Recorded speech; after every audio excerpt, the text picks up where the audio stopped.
Before we get into some of the congressional hearings today, because there's some fascinating video from that, I want to go to the land down under, to Australia, where those lovely little koala bears and kangaroos hang out.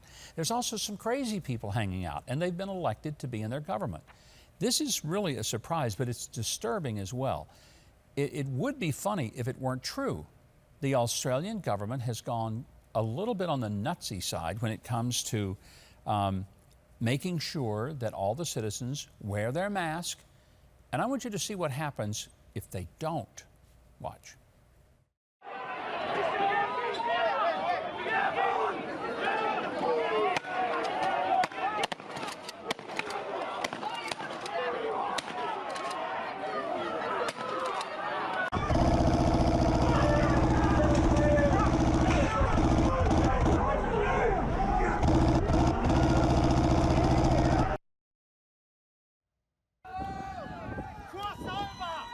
Everyone, go across the border. Cross over. They cannot arrest all of us.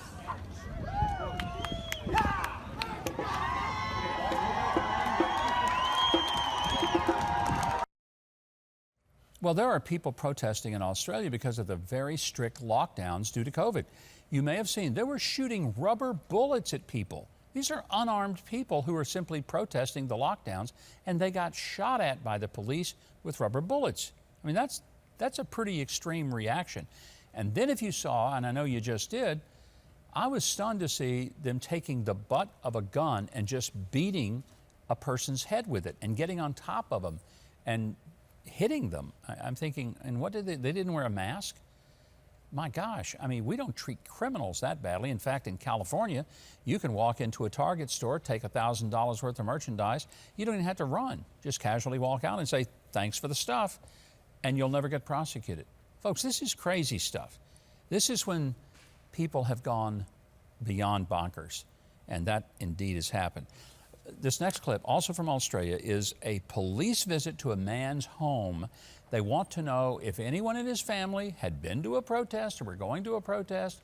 Think about someone knocking on your door in America and asking you if you exercised your constitutional right to protest.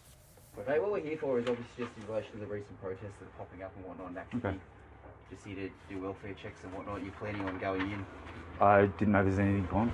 No? No. Any planned protests that you may know of? Not as far as I know. Well, the poor guy, he's just standing there at his front door trying to explain that, hey, you know, I'm not sure I'm going to go protest anything. Not if 5 cops come to my door because of it. It's really frightening, but I'm afraid that it's coming to a community and neighborhood near you, as in your neighborhood, if we in this country keeps going in that direction. I pray not. Another big topic this week were the congressional hearings, both in the Senate and in the House, with the Secretary of Defense, Lloyd Austin. We had the Chairman of the Joint Chiefs of Staff, General Milley, and then General McKenzie, who is the head of CENTCOM.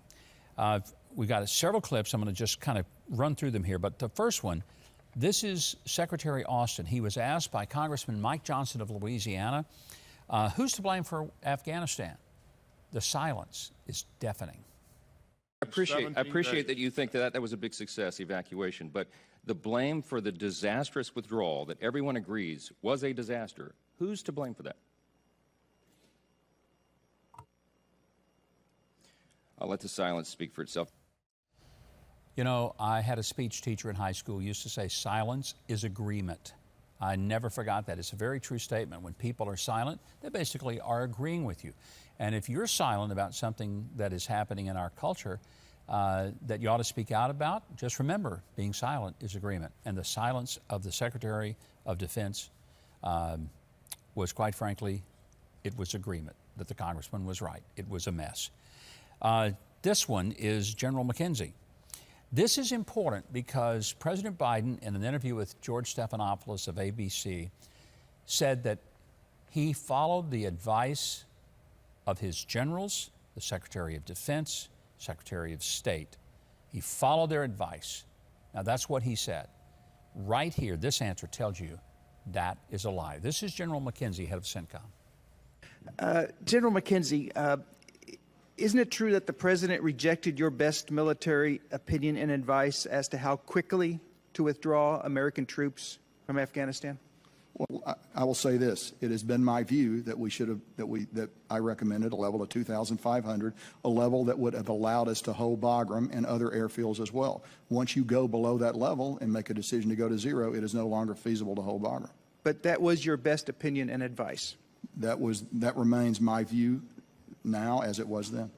That's very powerful because the president said that he was simply following the directions and recommendations of his generals and other people around him. That's not true. They were saying to him, don't get below 2,500. Now, let me be very clear. The president doesn't have to take their advice. He's still the president. He's the one who's been elected to something. They haven't been. So, no, he doesn't have to take the advice. He can bring the troops to zero anytime he wants. That's his decision. So please know, I'm not disputing that. I'm disputing that he went on national television and absolutely lied by saying that everyone around him was in agreement. What we just heard indicated that was not the case. Now, how do you spin that? Well, here's how Jen Psaki spins it at the White House. I don't think we need to dumb this down for people because this is a really important issue. What we're talking about here was an initial recommendation in the short initial period of time of having a troop presence that would continue. Not a surprise, the recommendation over the course of the last 20 years from the military has been to maintain a troop presence. You could argue that's their job to maintain that.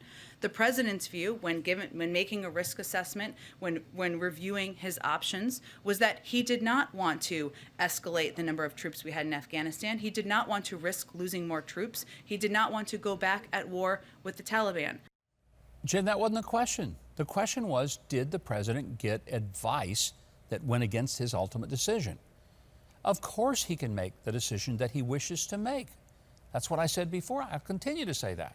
I give him all the benefit of being the president, getting to make the decisions. But he doesn't get to lie about it. And that's what he did. And there was one point in the Stephanopoulos interviews, George Stephanopoulos must have been talking to generals because he pushed back against President Biden. And he said, now, are you sure they didn't tell you to have at least 2,500? And he said, no, they didn't. Then he paused and he said, not that I can remember. Okay, one of two things. Joe Biden either flat out lied, or Joe Biden doesn't know what day it is and doesn't remember the advice that he was given. Either of those options are not good for the country. Thanks so much for watching, and I hope you enjoyed that video. If you did, be sure to leave a like, then subscribe, and hit the notification bell below. Now, if you didn't like it, you ought to find a Ben Shapiro video to detox you with more facts.